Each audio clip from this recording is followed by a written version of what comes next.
God, as they witnessed this elephant coming towards them, they ran away. இந்த யானை இந்த ஊழியக்காரன் மாத்திரம் தான் பின் தொடர்ந்து தொடுத்து கொண்டே வருகிறார். But this elephant was chasing this servant of God.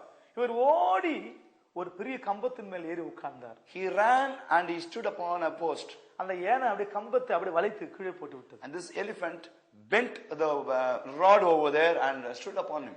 மறுபடியுமாக அவர் ஓடுகிறார். Again he ran away from the place. ஒரு மரத்தின் மேல் அவர் ஏறினார். He climbed up a tree. அந்த யானை அந்த மரத்தை கீழே சாய்த்து விட்டது. And this elephant broke down the tree also. மறுபடியுமாக அவர் ஓடுகிறார். Again he ran. ஒரு மதில் மேல் அவர் ஏறி உட்கார்ந்தார். He sat upon a wall. அந்த யானை அந்த மதிலை உடைத்து போட்டது. And that elephant came and crushed the wall too. மறுபடியும் ஓடுகிறார். Again he ran. ஆண்டவரே என்று கத்துகிறார். He cries out, Lord. ஆண்டவர் சொன்னாரு, The Lord said, நீ நில். you stop there. பரலோகத்தில் அக்கினிக்காக நீ ஜெபம் பண்ணு. You pray for the fire from heaven. உடனே அவர் முழங்கால் Patidar. Then he knelt down.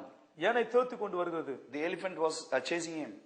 ஆண்டவரே அக்கினி இறக்கும் என்று அவர் ஜெபம் பண்ணினார். Lord, you make thy fire to descend upon me, he prayed. பரலோகத்திலிருந்து அக்கினி இறங்கி அந்த யானையை சுட்டெரித்து போட்டது. The fire really descended from heaven and destroyed and consumed that elephant. அருமையானவர்களே, அந்த யானை என்று சொன்னால் மாம்சத்தை காட்டுகிறது. Elephant shows our carnal nature, flesh.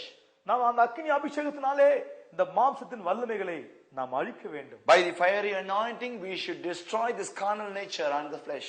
மூன்றாவதாக இந்த பலிபீடம் சித்தி மரத்தினால் செய்யப்பட வேண்டும், வெண்கலத்தினாலே மூடப்பட வேண்டும். Thirdly, this altar should be made of shittim wood and should be covered with brass.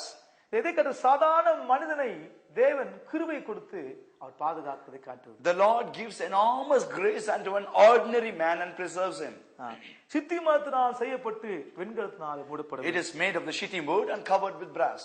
வெண்கலம் கிருபையை காட்டுவது. Brass shows grace. அடுத்தபடியாக இதுக்கு சில முள் துரோடுகள் காணப்படுகிறது. And next, after that, we find certain instruments sharp as a knife. ஆசாரி என்ன செய்வான், அந்த பலி பொருளை அந்த முள் துரோடை கொண்டு கிண்டி கிண்டி விடுவான். The priest shall take the fiery pans and shall use the flesh hooks and shall turn the offering up and down. அது சாம்பலாவற வரைக்கும் அது கிண்டி கொண்டே இருப்பான். He shall use the flesh hooks to turn the offering round about until it is made as ash. சிலத்துல நம்ம சபையில சொல்லுவாங்க, பாஸ்டரையா நீங்க என்னதான் குத்தி குத்தி பேசுறீங்க. Some people in the church would say, Pastor, you are always poking me while you preach. அது உங்களுக்கு என்று எடுத்துக்கொள்ள கூடாது. You should not take it for yourself. ஆவியான சில ஊழியர்கள் மூலமா ஆவியான பேசுவார். The Spirit of the Lord shall speak unto certain people through the word of God. எனக்கு தான் பேசுறாரு, என்னதான் குத்தி குத்தி பேசுறான், அது தப்பாக எடுத்துக்கொள்ள கூடாது. You should not misunderstand that they are speaking only unto you about you. ஆசாரியன் எதுக்கு அதை கிண்டி விடுகிறான்? Why does the priest use the flesh hook to turn it around? அது சாம்பலாவற வரைக்கும் அதை கிண்டி கொண்டே இருப்பான். Until the flesh is turned into ashes, he will be kindling it. அததான் சில ஊழியக்காரர் கடிந்து கொண்டு புத்தி சொல்வார். That's how the servants of God sometimes reprove people as they preach. என்னதான் பேசுவாங்க, என்னதான் திட்டுறாங்க என்று தவறாக நினைக்க கூடாது. You should not misunderstand for yourself, saying that you are spoken of. ஒரு நாள் 4 திருடர்கள் ஒரு வீட்ல திருடுறதுக்கு போனாங்க. One day 4 robbers entered into a house to rob certain things. வீட்டுக்காரங்க என்ன பண்ணாங்க, பாயாசம் செய்யும்படியாக வீட்ல அந்த சேமியா, முந்திரி பருப்பு, திராட்சை எல்லாம் வாங்கி வைத்து விட்டு அவர்கள் கடந்து வெளியே போய். The people of that household they bought some vermicelli, some sugar and grapes and all those things to make a beautiful delicious dish in the evening, and they went out. 4 திருடர்கள் அந்த கதவை திறந்து உள்ளே வந்து பார்த்தால் பாயாசத்துக்கு தேவையான எல்லா பொருட்களும் காணப்பட்டு. When the 4 thieves entered into that house to steal certain things, they were able to see the ingredients that was necessary to make payasam. திருட வந்தவங்களுக்கு பாயாசம் ஆசை வந்துச்சு. The thieves who came into that house, they really wanted to eat some payasam. கதவை மூடிட்டு சமயம் அவர்கள் அடுப்புல வச்சு பாயாசம் செய்தார்கள். They closed their doors behind them and they cooked this payasam there. பாயாசம் கொதிக்கும் போது வீட்டுக்காரங்க வந்து கதவை தட்டுறாங்க. When the payasam was still boiling, the household people, they came and knocked the door. உடனே 4 பேரும் 4 பலகை மேல ஏறி உட்கார்ந்து கொண்டார்கள். All the 4 people, they suddenly climbed up onto a loft and they sat there. வீட்டுக்காரங்க கதவை அடித்து உள்ளே திறந்தார்கள். The people of that house, they broke the door and entered into that house. கணவன் மனைவி. the husband and the wife. திறந்த உடனே அடுப்புல பாயாசம் கொதிக்குது உள்ள. As soon as they opened the door, they found that payasam boiling on the stove. அவங்க மனைவி சொல்றாங்க, என்னங்க சேமியா வாங்கி வச்சேன், ஆனா பாயாசம் கொதிக்குதுங்க. The wife says, oh, I bought only the vermicelli for the payasam, but the payasam is boiling. அவங்க வீட்டுக்காரர் வந்து ரொம்ப பக்தி உள்ள மனிதன். The husband was a godly man. அவர் சொன்னாரு, எல்லாம் அவன் செய்ய அந்த கையை தூக்குனாரு. He said, it is all his doing. அப்ப ஒருத்தன் சொல்றான், நான் இல்ல அவன் சொன்னான். The one person who was seated on the loft, he says, not I, but he. இன்னொருத்தன் சொல்றான், நான் இல்ல அவன். Another person says, not I, but he. எல்லாம் கீழே இறங்குறாங்க. Everybody came down. அது மாதிரி சில ஊழியக்காரர் பேசும்போது அது என்னதான் குத்தி பேசுறாங்க அப்படி எடுத்துக்கொள்ள கூடாது. Sometimes when the servants of God speak to you, you should not take it for yourself. அது ஆசாரி என்ன பண்ணுவாங்க, கிண்டி கிண்டி விடுவாங்க. The priest shall turn it upside down. அதுக்கு கரண்டி இருக்குது, சட்டி இருக்குது. They've got the flesh hooks, fire pans, basins. கரண்டி இருக்குது. They've got the shovels. பிறகு அது சுற்றிலும் திறனை இருக்க வேண்டும். And they should have crowns around it. திறனை என்று சொன்னால் throne என்று அர்த்தம். கிரீடம் என்று அர்த்தம். The crowns which is set around it is called thrones. சில பொருட்களிலே அந்த throne பதிக்க வேண்டும் என்று சொல்லப்பட்டிருக்கிறது. It is said that in certain of the articles in the tabernacle, throne should be set on it. அந்த திறனை குறித்து நான் பிறகு உங்களுக்கு நான் சொல்லி கொடுக்கிறேன். I will speak of the throne later. அடுத்தபடியாக நாலு பக்கமும் நான்கு கொம்பு இருக்க வேண்டும். On the four corners of the altar they should have four horns. அந்த பலிபீடத்திலே நான்கு பக்கமும் நான்கு கொம்பு இருக்க வேண்டும். Four horns should be kept on the four corners of the altar. அந்த கொம்பு என்று சொன்னால் அடைக்கலத்தை காட்டுகிறது, வல்லமையை காட்டுகிறது. Horn speaks of refuge and power. பழைய ஏற்பாட்டில் யாராவது தவறு செய்து விட்டால் அவன் ஓடி வந்து அந்த பலிபீடத்தின் கொம்பை பிடித்துக் கொண்டால் யாரும் அவனை ஒன்றும் செய்யக்கூடாது. In the Old Testament, if somebody would do a transgression or a sin, if he would run straight to the altar, catch hold of the horns, nobody can do any harm to him. அதோனியா சாலமோனுக்கு விரோதமாக எழும்பி அவன் உடனே என்ன பண்ணா, உடனே Solomon அவனை அழிக்கும்படியாக பார்த்தார். King Adonijah, he rose up against Solomon, and Solomon wanted to destroy King Adonijah. உடனே ஓடி போய் அந்த பலிபீடத்தின் கொம்பை அவன் பிடித்துக் கொண்டான். Adonijah ran straight to the altar, held on to the horns of the altar. அருமையானவர்களே, அந்த பலிபீடத்தின் கொம்பு என்று சொன்னால் கர்த்தராகிய இயேசு கிறிஸ்துவை காட்டுகிறது. The horns of the altar shows the Lord Jesus Christ. இயேசு கிறிஸ்து ரட்சண்ய கொம்பா இருக்கிறார் என்று வாசிக்கிறோம். Jesus is the horn of salvation. அப்படினால் ஒரு மனிதன் அந்த கொம்பை பிடித்துக் கொண்டால் யாரும் அவனை ஒன்றும் செய்யக்கூடாது. If so be, if a man would take hold of the altar and the horns of the altar, nobody can do any harm to him. இந்த உலகத்திலே நீ எப்பேற்பட்ட பாவியா இருந்தாலும் எப்பேற்பட்ட மனிதா இருந்தாலும் இயேசு கிறிஸ்துவிடம் நீ வந்தாயானால் உனக்கு வல்லமையும் அடைக்கலமும் உண்டு. Even if you are the greatest sinner in this world, if you shall come unto Jesus Christ, you have the power and the refuge in him. இந்த உலகத்தில் உலகமே உன்னை வெறுத்தாலும் தள்ளினாலும் கைவிட்டாலும் உனக்காக ரட்சண கொம்பாக இயேசு கிறிஸ்து உனக்காக காத்துக் கொண்டிருக்கிறார். Even if this whole world will forsake you and reject you and put you down, if you shall come to the Lord Jesus Christ, he has got the horn of salvation to give you refuge and power. இயேசு கிறிஸ்து உனக்கு அடைக்கல பட்டணமா இருக்கிறார். Jesus Christ is the refuge city. இப்ப நான்கு கொம்புகள் காணப்பட வேண்டும். There should be four horns there.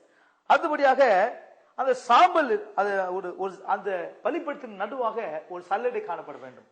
And then there should be a grater in the midst of the altar.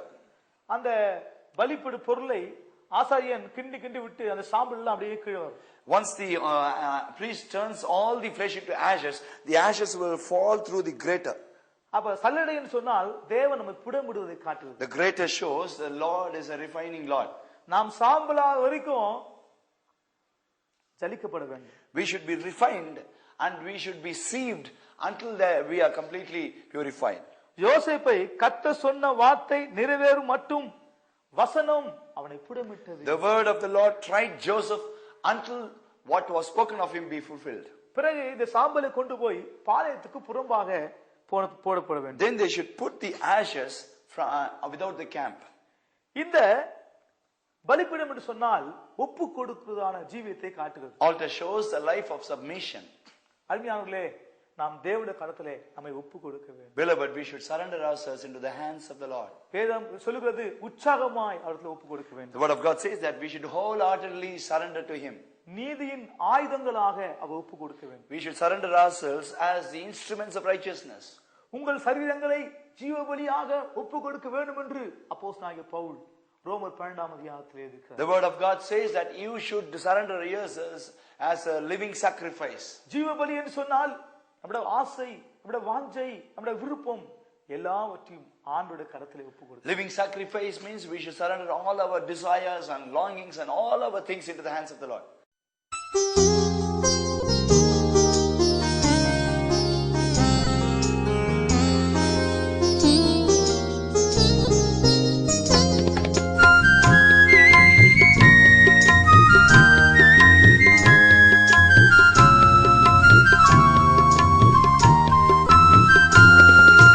துதிகானமா నా యేసయ్యా నీ త్యాగమే నా ధ్యానము నీ కోసమే నా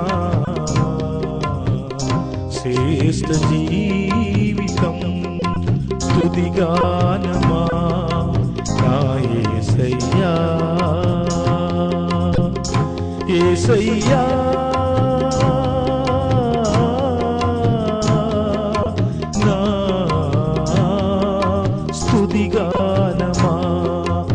స్తుతిగానమా నా యేసయ్యా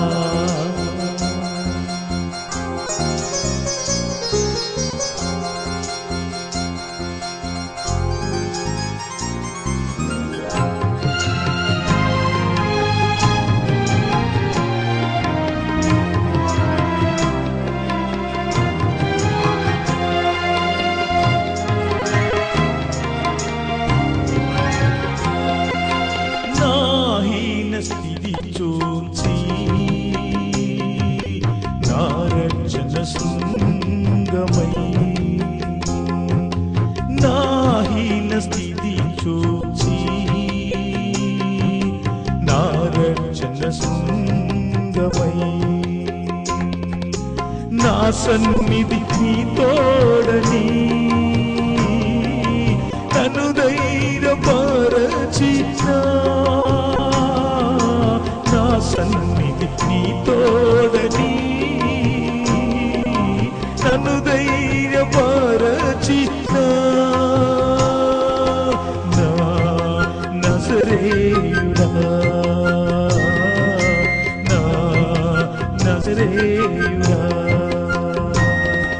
స్తుతిగానమా నా యేసయ్యా నీ త్యాగమే నా ధ్యానము నీ కోసమే నా శ్రేష్ఠ జీవితం స్తుతిగానమా నా యేసయ్యా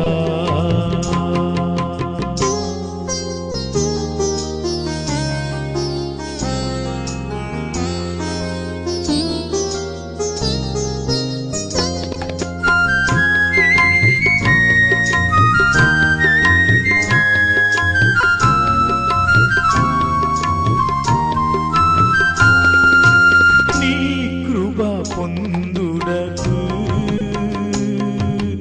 ఏ యోగ్యత లేకున్నను నీ కృప పొందుడకు ఏ యోగ్యత లేకున్నను నీ నామ ఘనతకేనా శాశ్వత నీ కృపతో